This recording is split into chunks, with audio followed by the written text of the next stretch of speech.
จำลองการประถมนิเทศซีนที่1เค้กที่1 3 2 1แอคชั่นคัดแอคชั่นแอคชั่นแอคชั่นชั่นแมนคนร้องใส่ไม้ละเสียงเป็นคัดชั่นแอคชั่นแอคชั่น โมเมนต์อีกแล้ว ให้แกน้อง คัด โทษอาจารย์ คัดเค้กที่2แอคชั่น แสดงออก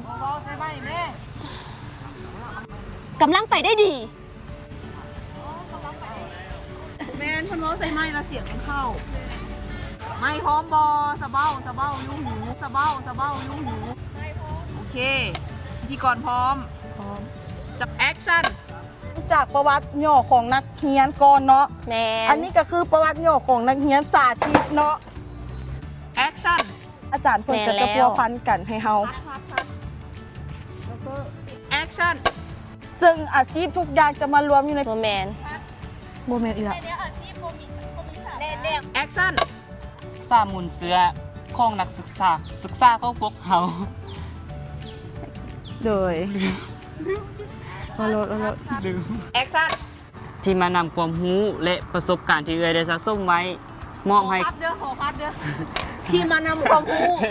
เป็นเฮา แอคชั่น หอยฮัก ห้อยดวงใจสายใยไซโค บ่ได้บ่ได้บ่ได้ โทษสินคัดต้องคัด อย่าเฝ้าเว้าอย่างแม่แล้วเราก็มิดอยู่ก่อนแล้วจึงเพิ่นมาสั่งคัดก่อนได้แล้วมันบอกห้อยหักห้อยดวงใจสายใยไซโค ยกพร้อมกัน เย้